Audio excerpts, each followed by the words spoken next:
Welcome to Rewiring the American Edge, the podcast where we explore the intersection of innovation, automation, and policy to ask, what will it take for cities, industries, and people to thrive in a rapidly changing world? I'm Billy Riggs, urban planner, professor, entrepreneur, and technologist, and with my co-host Vepil Vyas, we explore how to build more competitive, inclusive, and resilient economies around the world. Join us. Welcome to the fourth episode of Rewiring the American Edge. Your co-host, Billy Riggs, and we focus on automation and innovation across many sectors, but really focusing on transportation jobs, the economy. And this episode, we really want to focus on our cities prepared. And in our past few episodes, we really focused on jobs and the economy, and we're going to really kind of try to hit that home today. You'll notice in episode 3, in our last episode, I was talking to you from Europe, where I talked with the European Commission. Check that out. It was a solo episode. Vipul, hope you really liked that. But maybe we should get started. But before we do that, I want to give a little bit of a plug and encourage you, if you're checking us out for the first time, encourage you to ask us questions, reach out. We have a University of San Francisco email, avcity@usfca.edu. That's avcity@usfca.edu. Ask us questions there. You can also reach out via LinkedIn to me, William Riggs, or Billy Riggs on LinkedIn, or Vipul Vyas on LinkedIn. Ask us questions, stuff you want us to talk about. Is there stuff that you're interested in, stuff you want us to cover? We aren't doing anything live stream yet, but happy to air those questions out online. Also, we can use your support. We do a lot of research, we do a lot of teaching, we do a lot of education. If you want to support what we do through our teaching, our research, feel free. All of your support is tax deductible through University of San Francisco. Let us know. And if you would like to support us, reach out at usfca.edu. Further ado, let's get started with how do we make our cities stronger? What are we doing? Are our cities ready for tomorrow? Yeah, Vipul. Hey, Billy. Good to chat again. I'm excited to talk about how we can prepare labor for the future. Yo. Hey, yeah. Been too long. Did you catch, you didn't catch my solo presentation last week? I did a little solo thing from Europe. No, I missed it. I'm sorry. Yeah. It was a little bit transporty. Nice. But there's a lot happening in Europe on collapsing in the job market in the automotive sector. So you're seeing a lot of jobs flattening in the automotive sector, where you're seeing a lot of changes and a lot of kind of redundancies go away. And I think there's a lot of vulnerabilities from European automakers that even Europeans don't realize. And even Europe is going to get outcompeted by, surprise, what country? China? Yeah, China. And I don't think the one thing that I love Europe realizing is that even Europe, the EU, and it was sad for me because I have a lot of European friends that are really excited about some of the European initiatives that are coming out, and that say, kind of that Europe has to innovate to get itself out of this lack of innovation. And one of the initiatives is called the Dragoo Report, and it's about how Europe has failed to innovate. And one of the top initiatives is closing the innovation gap. And one of the ways they're talking about doing it is by taking these incremental steps. And I listened to these panels, and they're talking about these incremental steps, and I raised my hand and I said, do you really think these incremental steps are the steps you need to take to outpace these Chinese and even these US innovators that are taking these non-incremental, like radical innovative steps? And I said, like, there's no way you catch up. There's absolutely no way you close the innovation gap, quote unquote, taking incremental steps. I mean, it's theoretically possible. Like, that's the way the Japanese have done it historically with their continuous improvement approach. But they exercise a discipline over a long arc of time, and it didn't hold true forever. So it got them to a point of stability, but not a breakout state. I mean, you don't think of certain, you don't think of key technologies, maybe batteries may be accepted, although the Chinese really taken the lead there. But the approach you're talking about, Europe has a lot of ground to catch up from. The Japanese kind of gained ground by taking that slow, the turtle kind of wins the race sort of approach from the beginning when no one was looking. Europe can't do that, to your point, because they're already behind the 8 ball. Yeah, they're going to have to unleash some animal spirits that, if they aren't unleashed, they're just going to continue to languish. And I suspect that incremental approach that you're talking about really is aligned with that, probably removing regulations a little bit at a time.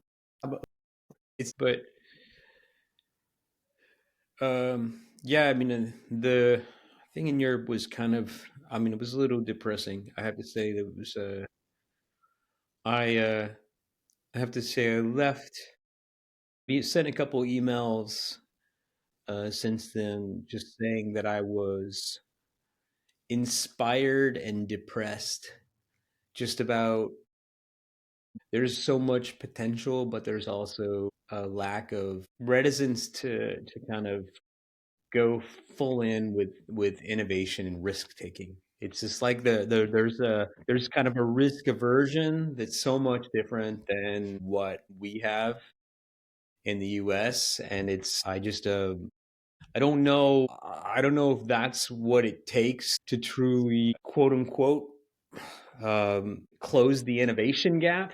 And particularly when we think about, like, if they want to, if we think about like this kind of like, if AI is the third wave, and if we are moving into the kind of the AI future, and if we are harnessing this future of kind of AI being the future of productivity, and I don't know that they will be the dominant, that maybe Europe will not be the dominant economy moving into the next century.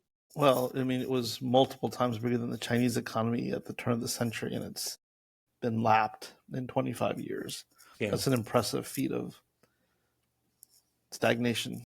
So yeah, and I think that's the hamster wheel I've been on since being back from Europe. But anyway, that's a summary, and that's the takeaway from our last little episode 3 that I did by myself. So, but anyway, it's maybe it's time for me to shut up and for us to welcome our guest for the day, guest here, esteemed guest who I've never met in person and should have met in person, because I didn't attend the amazing event that happened between you and Henriette and Seneca. So welcome, Seneca. I'm Billy Riggs, professor at University of San Francisco and co-host of this little thing that Vipul and I have called Rewiring the American Edge, which is a spinoff of the thing that we do at University of San Francisco related to automation and innovation, and trying to figure out what is the future of AI and automation look like with cities and transport and labor and everything happening that I think you're engaged with, and government and everything. So I think we want to hear from you, and I'm going to turn it over to Vipul and let him drive and just recede in the background, and I want to learn from you. Yeah. Hey, Seneca, good to see you again. Thank you. So today we're going to talk. Go ahead, Seneca. No. I was waiting for you to tell me what we're talking about. Yeah, we're talking about how to prepare the American labor force, and specifically Americans in general, for the future that is increasingly uncertain, which opens up opportunity and opens up risks all at the same time, as always is the case. And what is our leadership doing about that? And what are they, probably more importantly, not doing about that? So the thoughts I have, just to sort of tee off the conversation, is we're entering a period in 2025, massive change period very different from what we saw for the last 25 years or even 50 years, or, we could even say 80 plus years since the, first quarter of the last century. And those changes are sort of the collapse of the existing dominant world order. And in the last 25 years, the change that we're seeing now is an attempt to onshore manufacturing, as one example, decoupling from other economies in a controlled way, specifically China, but others in general, becoming more self-reliant. And then, of course, the emergence of AI and the implications on work in general, both at least white collar work in the immediate term and blue collar work potentially in the longer term, on shaping what work is in America. And so all those changes are happening. And I'll close by saying I see strategy documents around AI from the government of Singapore, from the government of the Emirates or the UAE. But we are, in our cities in America, focused on removing poop from the streets, removing fentanyl from the streets, removing crime, and in potholes, some basic important things that I don't begrudge. And I think, the mayor of San Francisco is actually doing a decent job in tackling those things. But what I don't see are those other things that these cities that are past those problems to some extent are already doing. And we're going to be caught flat-footed. So I'll pause there and let you kind of react to a lot of stuff I laid down. Yeah, wait. Before you Sure. go on your rant, I think I already went on my rant, but we should also tell Seneca, because our global audience, and I should know, I was in Europe last week and talked to the European Commission, and so we have a pretty big footprint here. So Seneca, you're amazing. I've read your profile, and we do a lot of work in Oakland. You should tell everybody who you are, and you're like East Coast Cornell grad, and like you tell your story too, because I think you got a really unique story. That's a podcast in itself, but I'll keep it quick. My name is Seneca Scott. I am a post-partisan community organizer. I say that I'm an independent. I don't do left or right. I do up, down. Either you have integrity or you don't. Unfortunately, most people in our government don't. I spent a career as a union organizer until full-time until 2014, and then I consulted all the way up into 2020. And sort of after COVID and being just sort of really shocked by what I consider the most important tenet of the left, being intelligent or thinking through problems and being honest and having integrity, they were just abandoned. And I realized that this abandonment was not overnight, and that I myself was sort of caught up in it and didn't really see that until I sort of became a regular neighbor and was felled by the very policies that I helped put in place. Excuse me. So, I don't like bullies.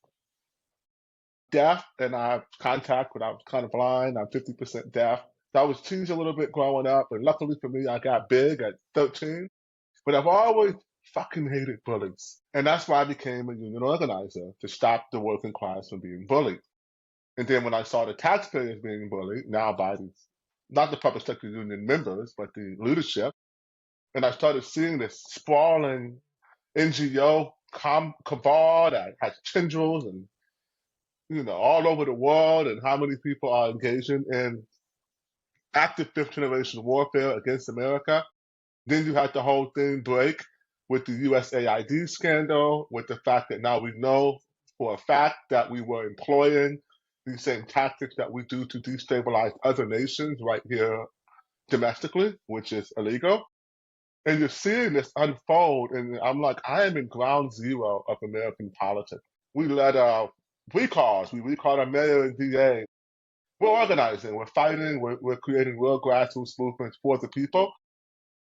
And it's been, I would say, exciting, but mostly it's just hard, but I think it's worth it. And around the country, people are waking up. So that's good. Let's keep waking people up so they can get involved. And one last thing I'll add is my consulting group, Lashian Consulting Group, we just started a couple months ago for our national program. We're working in Tennessee and some other states right now.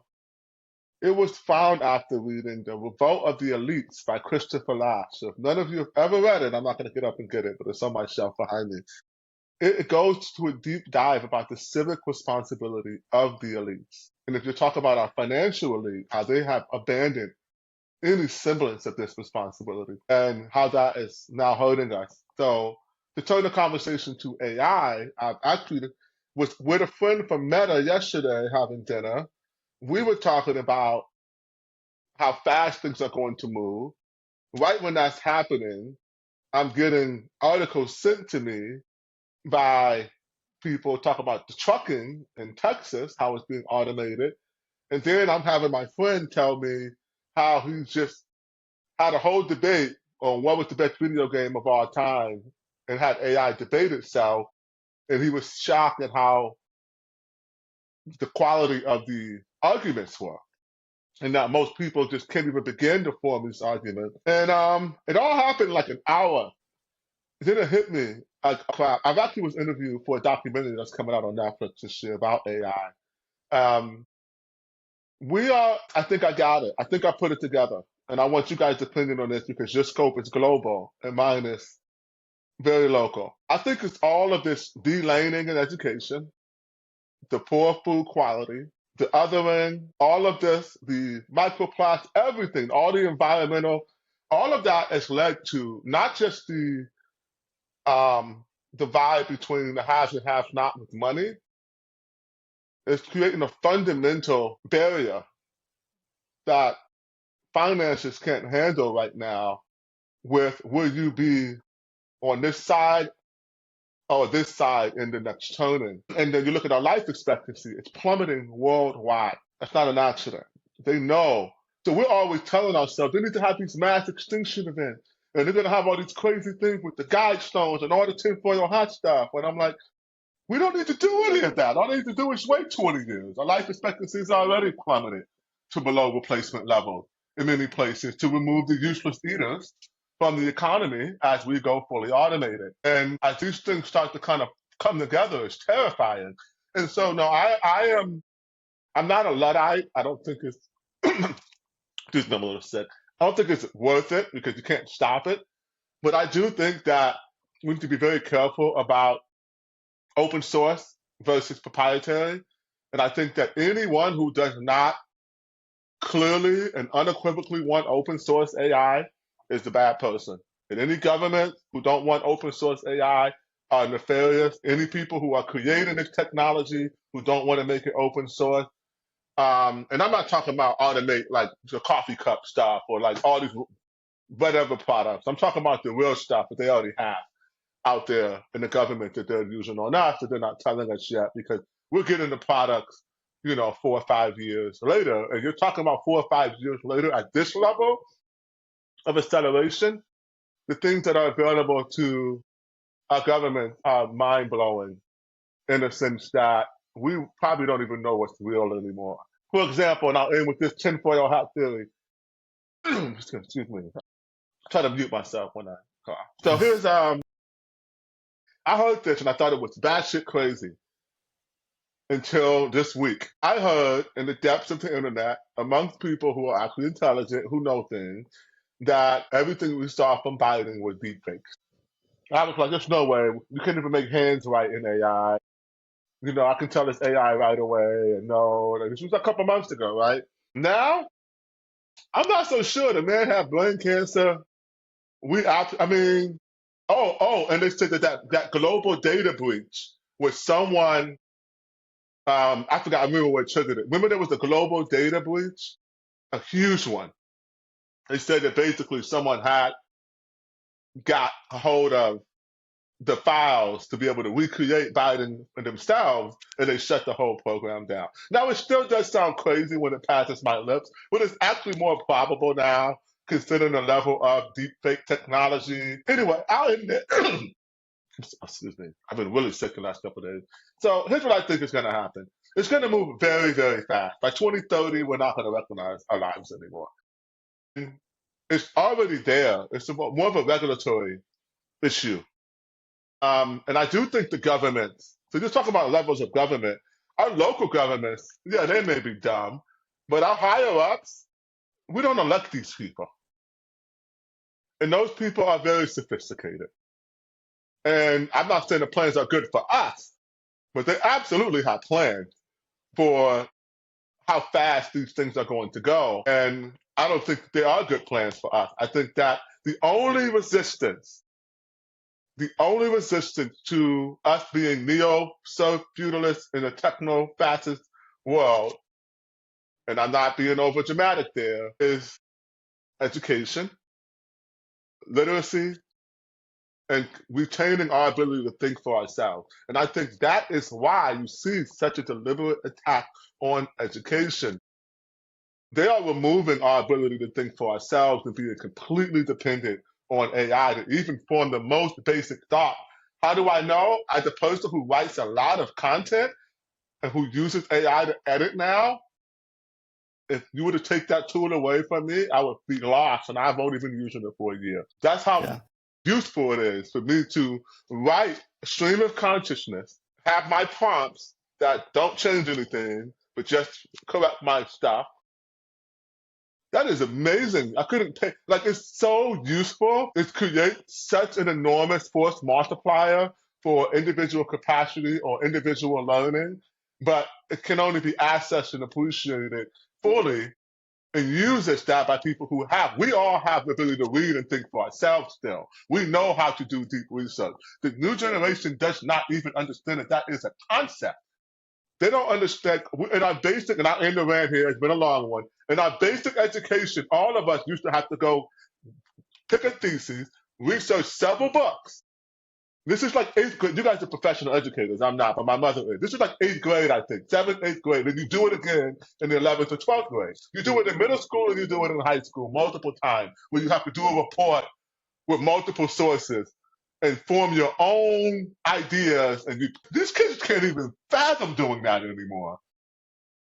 And that is what creates the end. Like, we're not thinking for ourselves. So I think we're creating people who believe they have enormous amounts of vast regurgitation of what the algorithm has given them, because we are innately very capable people. Even if we're being spoon-fed all of our information, we still are capable of regurgitation and sounding smart, because now we're regurgitating AI.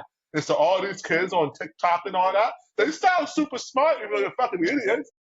The words coming out of their mouths are put together, but they're regurgitating what we're getting from, their propaganda, researching these things themselves. They don't know the source material. They didn't even know the concept of source material. So anyway, I think that if we're going to save ourselves, we need to up the academic so that people can be free thinkers and use these tools as force multipliers. It needs to be open source. I don't think it's going to happen. I think it's going to be I'm more of a doomer optimist. I think it's going to be a bad decade ahead for poor people. And I'm trying not to be on the poor side of that equation. No shame.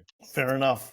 With that context, I'd say right now, and I want you to get your reaction to this, and I'll actually react to what you said, is that I think what you're essentially saying is that AI is a form of capital through technical capability. And that capital is going to get aggregated among a very few people. Open source prevents that potentially from happening in an extreme way. And that aggregation or over aggregation of capital, which we've seen happening over the past 25 years for other reasons, mostly the structuring of the financial market, so that wealth is more and more concentrated compared to what it was maybe 50 to 70 years ago, that this will further exacerbate that same process, because a few people will be in control of extremely powerful tools that can not only allocate resources like wealth can, but allocate thinking and perspective, because we are now increasingly connected, and therefore the speed of thought is the speed of an electron, and the speed at which our neurons are processing what's being said. So that all creates a potentially dangerous environment where we could go the Star Wars path of the Empire or the utopian Star Trek path. I just had to throw that sci-fi in there for whatever reason. And our leaders need to be cognizant of this risk and deliberate in managing it. And I think the other thing you're saying is they're neither of those things, at least fully, at some levels. At other levels, they may be aware and may not be working necessarily in everyone's best interest. And so I think your point on education is interesting, because even if AI wasn't present and dominant as a force that's emerging, we are no longer competitive from an educational perspective compared to our near peers. AI is left aside, so that puts us in the hole. I think it goes back to what I was saying before. We are playing catch up on the most basic things when the bigger things are looming. And that I is think that that's really putting us behind the deliberate. eight ball. I think that that's so that they can usher it in because this catch up is systemic in American cities and it's all happening the same way with the same policies. And then you connect that to a larger agenda. I'll introduce one thing I have some questions for you guys about. Sure. So, right now, the information needed to complete the first phase of really revolutionizing our normal way of life with artificial intelligence depends on data centers. Now, these data centers are the most energy hungry beasts. Besides building critical infrastructure, I could probably point to nothing that uses more energy. And it's a purely elective energy infrastructure we need for modern life. We don't need data centers for modern life. But yet, for example, they put a new meta data center near a town in North Carolina, and now there's no water all of a sudden, right? Like these things use all the resources. And not once have you seen this global, very well-funded, very organized global group of environmentalists who have all this stuff about fossil fuel use open their mouths about the use of fossil fuels in data centers. Now, if I'm wrong, definitely correct me. I don't like going around saying things and being ignorant, but I haven't been able to find it. And if you actually scale it to the importance of impact on the environment and what actually uses the most energy in an elective fashion, not needed to maintain our lifestyle, 100% elective. And the fact that there's because they know globally they're only working on fossil fuels to put us on the grid because the grid allows them to control us more, and they'll keep the fossil fuels for their own needs when they need them. And not that I don't like them. I'm more concerned with the acidification of the ocean maybe than CO2 levels. But the point is, they're not being completely honest. And if they were, then they would be focusing on data centers right now, and you would be seeing mass protests at data centers, and you would have all this energy and articles and think pieces being wrote about data centers, but there's nothing. That's why I call bullshit. So what are these people really doing? They don't care about the environment. They don't care about fossil fuels. They care about control. They have to get control over us right now because these things are moving so fast. And here's the thing that scares them the most. And this is the only thing that we have that's keeping the global, whatever, cabal honest. Just like that scene in the Terminator. When they went in Terminator 2, remember what they tried to do? It's the grid. You have a solar flare like you did with the Carrington event in the late 1800s. There's no AI future. It's a fucking rap. And that's the act of the sun. We know that that's happened less than 200 years ago, and we don't even know how often it happened because we didn't have electronics to disturb. So you would have to look through history to see when did you see northern lights or things like that appearing on the equator or other anomalies that people may have wrote about. I don't want to get too far down the rabbit hole here. But the point is, nobody wants war all of a sudden because they know in modern war, the first thing you do is you're shutting down that grid. And so if everybody gets thrown back to the Stone Ages and there's no grid, Department of Homeland Security in 2018 put out a warning to American public to have 3 months worth of provisions because in the case of an EMP or a grid failure, 90% of Americans would die in the first 6 months without power, or first year, my apologies, as you change seasons in winter and stuff like that, and you have no power, and everybody freezes to death, right? And so, like, you're talking like, anyway, I'm going too down. The point I'm making is all those plans, the best laid plans of mice and men around artificial intelligence are rendered useless if the sun decides to throw up on us or if people go to war and they shut down each other's grid. So I'm thinking and I'm watching how all of a sudden it looks like there's less. I don't know. It looks something I can't explain globally is happening, and it's not good. I feel like that Yeats poem, The Second Well, Coming, I think the last Yeah, I stanza think of it. that's I love that you're bringing it back to Yeats' The Second Coming. I love that the spinning gyre round and round. Yeah, love that. Let's get all But literary, Seneca. I love that poem, and we could but there's the whole He was Chinua right. Achebe version, Think about what happened. too. Think about what happened after he wrote that in World War One and Two. But anyway, Billy, Yeah, I want your exactly. thoughts on this because you haven't gone on your rant yet. You need to go on a 5 minute rant like me and this other guy have because I don't know, man. It's just hard to wrap your head around. But we're not going to be driving. Like we're not going to be doing anything in 6 years. Like Well, I think it's crazy. yeah. Well, I think one of the things that I wanted to just kind of riff off of that is I think one of the things that you you mentioned there that is really important is our city's future ready. And if we jump off of your thought on energy and we put it back to Vipul's topic on leadership, and you said leadership, our city's future ready. We can start off with that topic of school leaders. Are we ready? Are we taking the steps to educate our children? Are our superintendents making the steps to educate our children in terms of curriculum? Probably not. Are we making the steps to future-proof our grid? Probably not. Are we taking the steps to invest in our infrastructure, our roads? Probably not.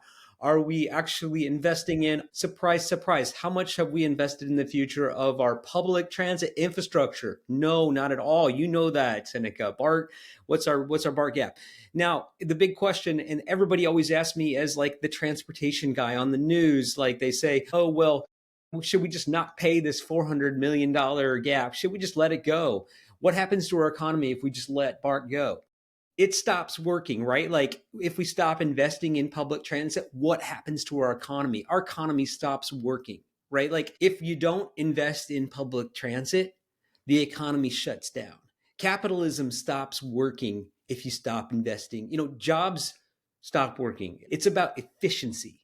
And the problem is like no matter unless you want to move to a totally socialistic economy, like if you want to move to China, and I think that people understand, you have to understand I don't that, even like, think China's totally socialistic by any yeah, stretch, by the the way. funny part is there is a role for government intervention, and there is a role for the government subsidizing the government and for public leadership and investing in the civic good. And I think that is civic intervention and investment in public infrastructure that lifts up everyone, no matter race, class. And I think that's where if you say, is San Francisco future ready? Is Oakland future ready? Is LA future ready? Is Chicago future ready? Is Charlotte future ready? Is Boston future ready? American cities, European cities, African cities, we're Well, no, let me offer yeah. one wrinkle, and hopefully doesn't make a town a longer discussion path. But the thought just hit me. We may be thinking about this too limited. Mm-hmm. We're not ready, but I'm not worried about the physical aspects of our cities being ready. I'm worried about our cultural aspects of our cities being ready. And here's why I say that. If we do indeed have the technology for automation and AI, it's a few months to rebuild cities. We don't have the concept of how fast you can rebuild critical infrastructure without the use of man and the use of manifolds or different technology that we haven't even conceived of yet that could build these structures in a matter of days when we couldn't have thought about that before because of the level of precision and automation. And so I think that I'm less concerned about the physical aspects of our cities being ready, whatever that means, versus our cultural aspects. I think. Oh, go ahead, Seneca. No, Sorry. that's it. That's the point. I was going to say I think they're intertwined, meaning our physical space is an expression of our culture and what we value. So if you look at, a city like, not to pick on Atlanta or what have you, or you mentioned Charlotte, oftentimes these are cities that are interstates or strip malls strung together by interstates. They're just Waffle House, Denny's, Wendy's, rinse and repeat, forever.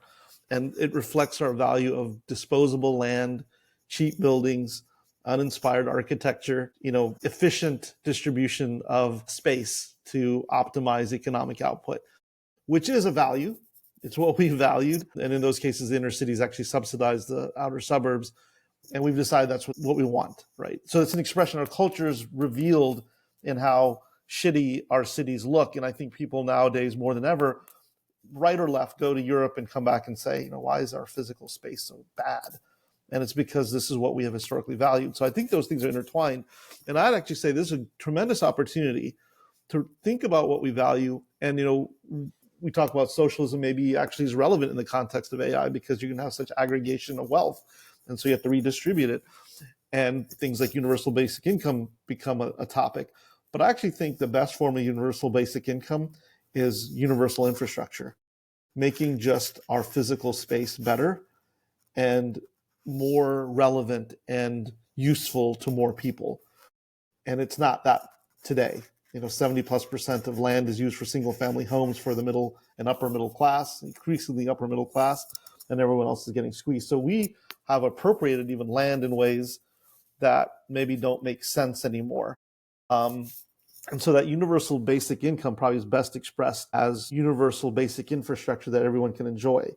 That isn't necessarily just cash. But I was going to say one thing, I'll do this as quickly as possible, is that if I look at what progressives today that have dominated the conversation in cities have focused on, they focused on intersectionality and identity, housing first, NIMBYism is preferred, free Palestine, trans rights, harm reduction, anti-abundance, anti-YIMBYism, maybe Medicare for all, socialism in general or Marxism, and anti-patriarchy, anti-white supremacy, which are all, not all those things are bad, or I'm not even, but that's their focus, versus it's not how do we reduce energy costs? How do we increase educational competency and competitiveness? How do we improve safety? How do we improve infrastructure's usability more broadly? How do we actually have a healthcare system that is workable for everyone? And that healthcare system includes food, not just medicine, as you were alluding to before, and the environment itself. How do we get ready for AI? How do we prepare and take advantage of onshoring that's becoming an issue? How do we reduce regulation so it's easier to get things done while at the same time leaving the regulation that protects the things that matter? All those things, and how do we take advantage of, like I said, AI and blockchain?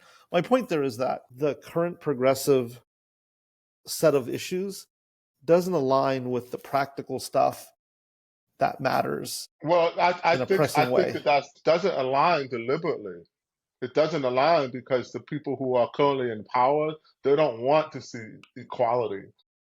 And so if you're looking at the iron law of woke projection, meaning that whatever they say they're doing, and this is, I'm kind of talking through this, but it's very disturbing if you think about it. And I love that term, universal basic infrastructure. And I agree with you. If we created an infrastructure that allowed people to produce localized food systems, to have more efficient forms of energy use, for example, places with non-renewables to be used with renewables type of deal, right? Like you can't build infrastructure with renewables yet, but you can build an infrastructure that is meant to be efficient with renewables. So you don't have to perpetuate the cycle. You use it once and now you can, anyway, I don't want to get off the deep end, Yeah. but I think that they're doing that. And here's why. It's been proven that we carry trauma in our mitochondria. And people who are religious know that you inherit the sins of your fathers. Whatever way you want to put it, we know that we pass on this scarcity mindset. We also know that most wars in the history of mankind are resource wars, if not all. Sometimes there are a few in ancient Greek history you can point to, or Helena Troy, or things like that. But for the most part, they're resource wars. They're fighting over water or food or energy. And if that trauma has carried itself over, even in people who are in positions of leadership, who we see as unimaginably wealthy, it doesn't change their trauma. They're being people. And if you hang around people who are extremely elite or billionaires, and you'll get to know they're just like the people who are not billionaires. Everybody's insecure, and then when people are fucked up in their head. It doesn't matter. The more money makes it even more possible for you to be even more messed up in the head because you can entertain every one of your whims. So that being said, I think that right now, the reason you're seeing all of the list of things you just put there is a deliberate stew or gumbo to create such an othering and fracturing of people so there is no uniting, so that we're gonna all like they plan on moving us over and ruling the world and ruling the resources and hoarding them because that's just how people are. I think we're still traumatized to a certain extent by we haven't had 100 years of artificial intelligence to grow our food and manage our water and do all of the things for us so we can live this utopian, bohemian, artist lifestyle. We haven't had that. We haven't, so we don't even know what that means. Maybe future people in the past have done that before. Who knows? Right? But we haven't done that ourselves. And I think that you see the possibility of that. I think that they don't, how are you rich? What does being rich or wealthy mean? And if you're creating universal basic infrastructure, doesn't that mean they were all wealthy? Right. Right? And who would not want that? Right. People who enjoy that feeling of power and dominance over people, which is a very intoxicating feeling. Anyway, I don't know if I make much sense there, but I think it's deliberate. I think it's very deliberate. Or it's misguided in that I don't even think that list of things I mentioned on the progressive side are necessarily all bad or all good. I think there's a mixed bag there, at least from my perspective, of good and bad ideas there. But it is without depth. It doesn't result in anything. And that's the biggest challenge, is there is no policy prescription. Because the moment you get to a policy prescription, you are now vulnerable to critique because something actually might get done. You have to make a decision that somebody can judge you on. Right. And that has winners and losers, as always is the case, in those kinds of policies have those implications by nature. And I think we have to, there's a guy, Sanjeev Sanyal, who has this term that I love called a poverty of aspiration. And poverty of aspiration meaning we have to define our North Star. And in San Francisco specifically, I actually credit the mayor. I think one of the things I, was sort of skeptical about him a bit. One thing I've noticed is he's the chief sales guy, the chief revenue officer, if you will, of the city. He is always on social media going, I just opened this tiny little store. He doesn't even care the size. He's out there cheerleading, right? And that's an aspiration. I'm like, that's good. And he's going, I'm going to, win every piece of business I can. Yeah, but it's not the poverty of aspiration. It's the abundance of aspiration. It is, and I think the only challenge I have with Mayor Lurie at the moment is that, and I don't just, I think he's doing what he's got to do, but he's not set the sights high. And likely because he probably can't at the moment, to be fair. He's not doing what Dubai is doing, which is saying, we're going to have AI-based healthcare. We're going to, and they can operate as a nation state. We're going to have an AI-based education system. He can't do that. He's got to basically fix all the broken things in the city. But that does lead to a different form of poverty of aspiration. We just got to not step in poop. We've just got to not have to walk around someone who's struggling with addiction, weave our way like a Frogger in a video game to get from one place to another. And if that's what you have to deal with, you're constrained, you're shackled, such that you can't deal with the big stuff.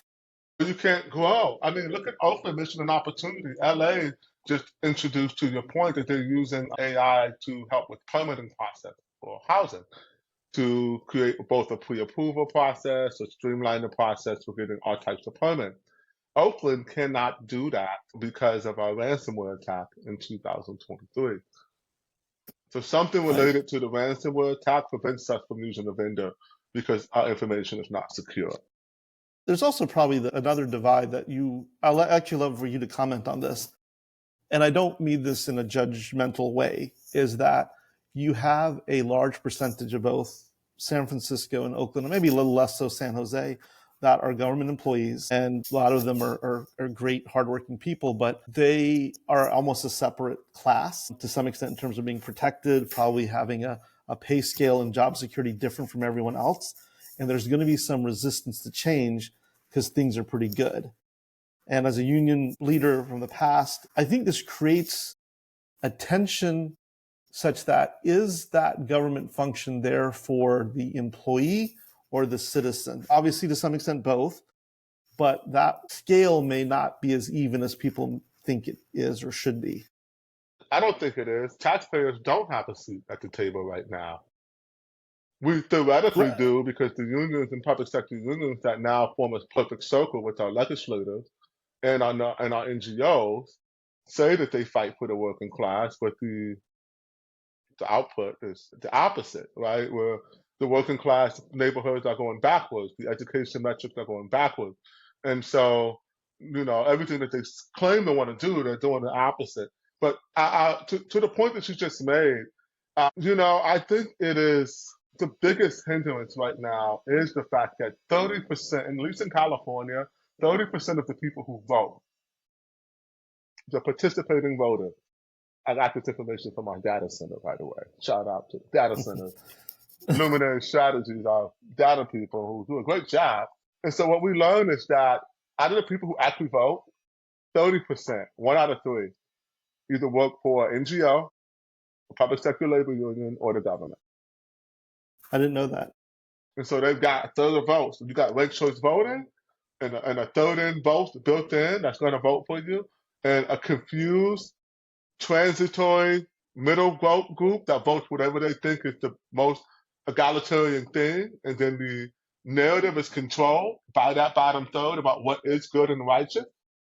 What you end up with is that they own everything. And now, because they are a perfect circle, they have to own the school board fallouts, the city's failing. They have to own these problems, and they're looking for scapegoats. And until we can get past that issue, that our government just been captured by people who are not answering the taxpayers' special interest, I don't care how.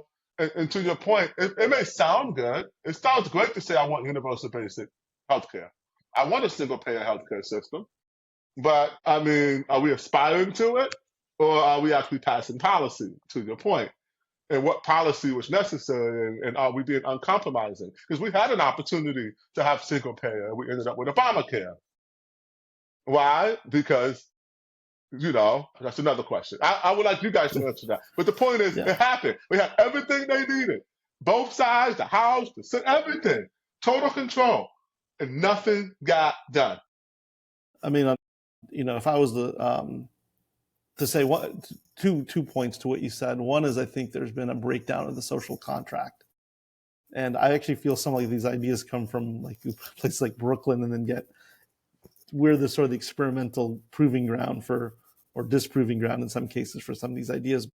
The social contract of if I pay taxes, I should get some basic level of safety, some basic level of educational capacity. I should get clean streets and facilities and parks and recreational areas, etc. There's a social contract, and I should be able to start a business and run it without fear of these other forces, destroying me. And that basic social contract seems to be just slowly, maybe fast, actually eroding. And that's what some of the, mayors like Lurie and Mahon in San Jose are trying to rebuttress. They're trying to recreate what is eroded, I think, to a great extent. And until they do that, they can't do anything else. They can't get to anything else. But what was the second part of what you were saying around, I lost my train of thought after the social contract piece. Well, but go ahead, Billy. Sorry. Yeah, I think, there's the social contract, and we've lost our ability to do big things. That's for sure. I mean, you mean we can't build the aqueducts anymore? We can't build aqueducts, and how many years is it taking us to build a fucking half-assed train line from LA to San Francisco that now actually goes only from like Merced to LA, or so what's It's all the grifting. Everybody's trying to get paid. let's just face it. And I've been a provocateur for a while on this stuff, and because I think like there is a kind of a counterpoint that says like if you're gonna spend that much money to do something half-assed, just give everybody in California an EV. Like because like to a certain degree, like it's just half-assed. If you're gonna just half-ass it, just do something half-assed. But like to a certain degree, we've lost the ability to dream big and to just do something bold. And I think one of the things, because I think this is such a good conversation, I think we should just do this again. And one of the things I think we should just do, just to kind of conclude, one of the things that I tend to do, and I did this a couple months ago with the SF Examiner. I threw out threw out some big ideas. Like I was like, why isn't anybody talking about stuff like let's relocate 880? Let's just like 880 has long divided Oakland. Why don't we actually just remove it? The 580, the 580. The 580. No, I was saying let's take out 880. Let's remove 880 and let's actually wrap it around all the way around Alameda or something like let's do something fucking radical. Or we can take out 580. Let's take out 580 too. Oh, you'll be able to do that soon with the current technology, but or let's take out 980, right? Let's underground 980. Let's 86 980. There's discussions about that right now, actually. So, it's, or like one of the things that I even think about in San Francisco is like, why didn't we ever think about, and it'd be radical, underground Highway 1. Okay, be radical, right? It's water table issue, it's whatever, but like we've got technology. Like it's the worst congested corridor, but like, well, why did we? No, it's because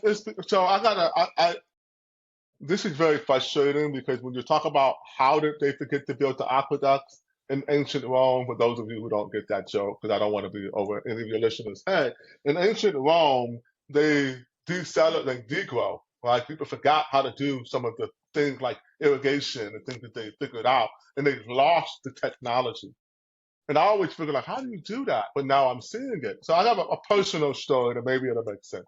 I founded a company called Ocala. Ocala was a festival that we started in our community garden. It was called Oakchella. It meant to be like Coachella. But I wanted to be a Coachella to Oakland for local artists that was free, because music festivals are known to be incredibly expensive. So I have a mantra that nothing is radical or revolutionary unless it's accessible to everyone. So we wanted a radically accessible festival. And it was so popular. When I tell you it got to the point where we're bringing in Black Coffee and Moody Man, we're bringing in top global artists to Oakland and having downtown festivals, all of downtown Oakland, just filled with people and no violence and like $15 concerts where people used to pay hundreds of bucks to raise. Yeah. And so we're actually doing it. Then 2020 hits. We actually had one opportunity. But the point is this. Our flagship festival was in our neighborhood of West Oakland's Lower Bottom, where we would have a community festival. Now, after I got into politics and people started smearing me and making up all these lies, I was estranged from my co-founder. So I sold them the company. Ocala has yet to produce anything close to its former glory, and now it never will again. Now, the people who I sold it to were very capable. I know I recruited them and I trained them. They could have done it. They had everything they needed to do without me. Why didn't it get done? Because when you have people who put values on things that aren't growth or experimenting, and people who are taking risks, as you said before, you don't want to do any policy because now you have to actually take a risk or be wrong about something or be held accountable. When you have that sort of cowardly society, which is what it is, and you punish the brave, you don't have any audacity anymore. You forget. So now all of a sudden, my own festival company can't even throw a stupid block party anymore. Something we could do routinely. Seneca, that's routinely, right? We gotta bring back black coffee. We gotta bring back black coffee. I mean, it's like, come on, man. Like we can't do these things anymore, right? And so then they have to depend on DJ Dials or Mega. Like we used to do that ourselves. like grassroots, and now they're basically selling the name to someone else to use what little energy is left, but they can't do anything. And I'm like, oh, that's right. I was on the phone all day. Then I started to remember how much work, how much hard, nobody sees it work that had to get done. And when you have a lazy, cowardly society, and you have a culture of grifting and corruption in your government, that's what I mean by, and to the point that does link to our infrastructure. Thank you for making that connection. We have we have a culture issue, and whether you're religious or not, and I am religious. There's a book called This Present Darkness by Frank Peretti, who wrote Christian novels, Christian like horror, like science, and it was all about this small town being taken over. He had the same thing for every book. There's a small town, some young preacher, his young family moved there. Ironically, I've read Frank Peretti. Oh, right. So you guys know those books are freaking awesome. That's Oakland. We're being captured.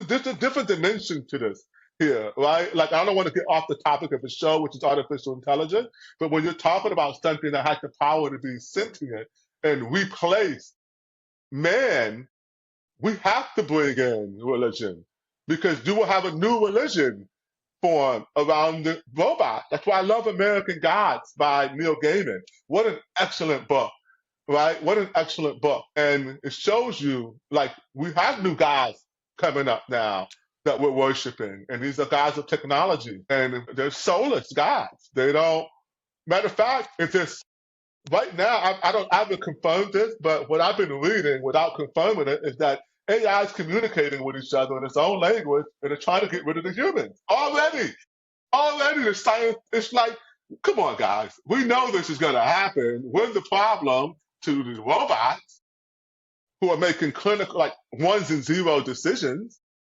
But anyway, that tangent probably didn't make much sense to your listeners. But yes, I think that we have to deal with the spiritual and the cultural elements. Dubai, China has a lot of advantages. They have a homogenous culture. They have I won't call it a benevolent monarchy. Let's just call it a quasi-benevolent monarchy. But the one benefit is, in China, you probably have a government that tries to pick winners and losers and doesn't do a good job of it and misallocates resources, whereas we have this contentious process. But what's happened, to your point, is we've just made the process contentious as opposed to a true crucible from which good ideas emerge, right? If you have a cauldron that's cooking something and something good comes out of it, great. But if you leave it just on the stove too long, it's just going to be a burned pile of shit.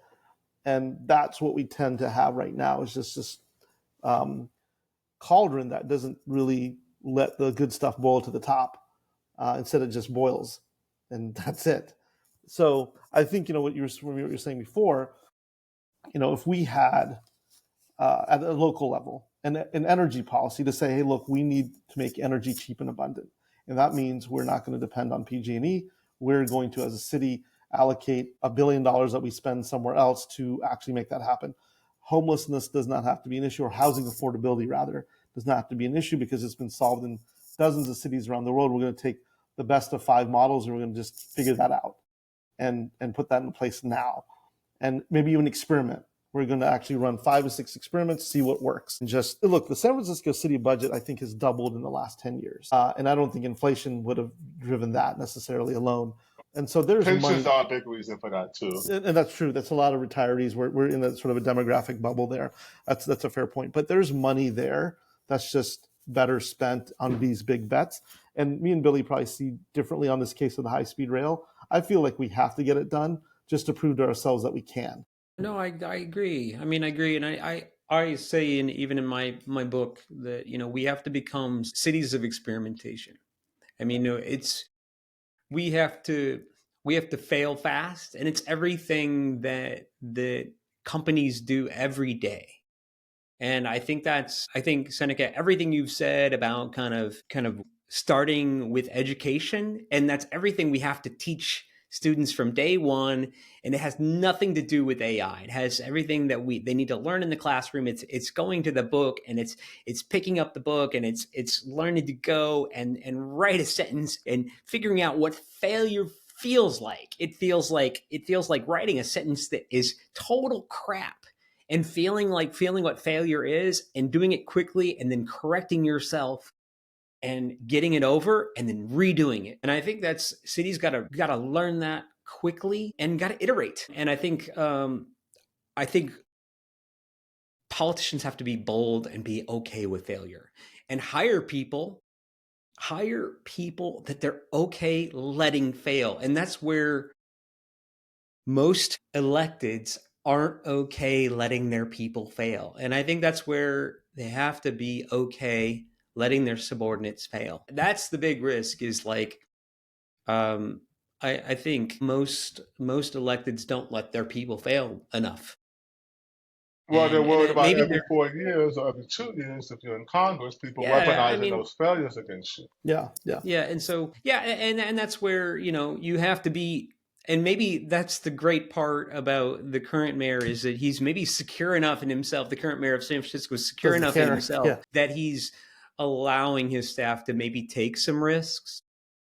Because he doesn't need the job. That's for sure. He doesn't need the job. And I always come back to like Jesse Ventura in Minnesota. Arnold Schwarzenegger too. Yeah, Schwarzenegger, kind of like these politicians that they weren't running for a career. They were running to be change makers. Which is true, actually, to your point, Billy, of both the mayor of San Jose and San Francisco. But I don't know if that's the case with the mayor of Oakland right now. No, she's a total soggy. She has an agenda. Yeah. Well, these people are true believers, and they're useful idiots for nefarious purposes, but they're true believers, and they really think that their progressive policies will lead to a better life for the working class. The problem is that they ignore all of the evidence to the contrary.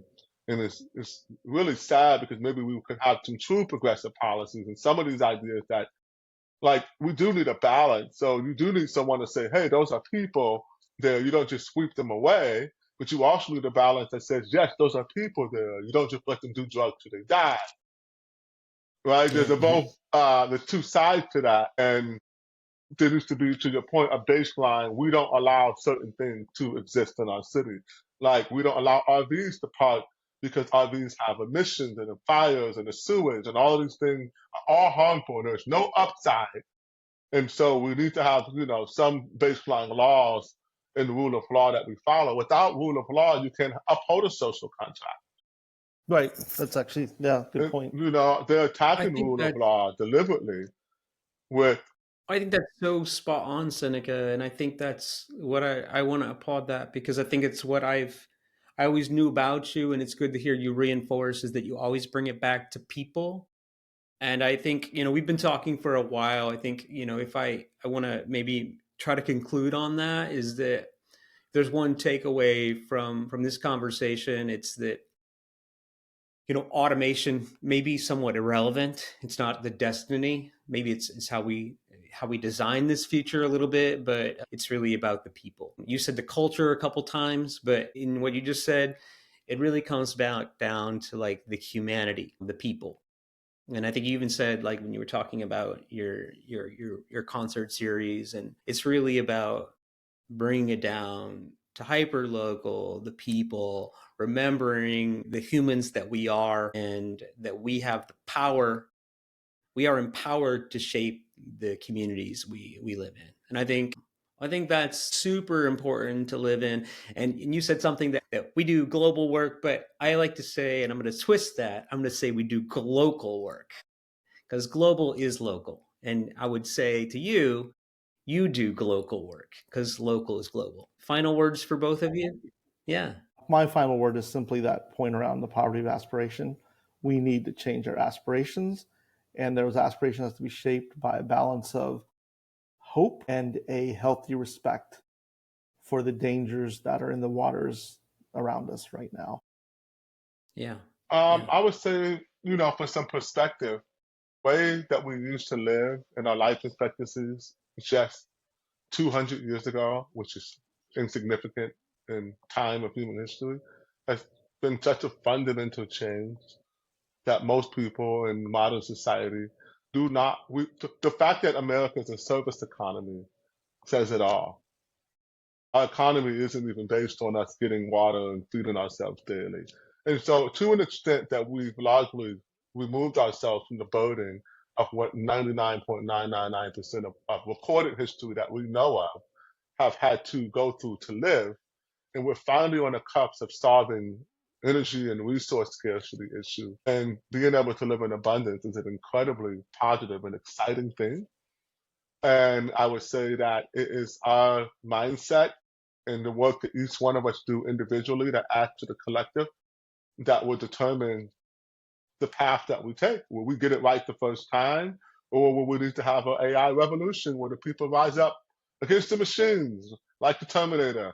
We will see in about 8 years where we left. It'll be here. It'll be here. And and so I think there's a lot embedded in what we talked about today that we're going to talk about in future episodes. We clearly got to educate young people, old people. We got to build stuff, machines, robots, cars, trains. We got to build housing. We got to do bold, aspirational stuff. We got to plant trees. We got to plant veggies. We got to pave roads. We got to build rail, and we need bold, aspirational leaders prepared to be tolerant, but also do radical, innovative things around the globe. And we're going to talk about that on Rewiring the American Edge. And keep in mind, the American Edge is a global, tolerant thing, not just a thing that is U.S. oriented. So thank you for joining us, Vipul and I, and Seneca today on the show. We really appreciate you. Thank you, Seneca. Thanks for having me. Thank you, Thanks. Vip. Yeah. All right.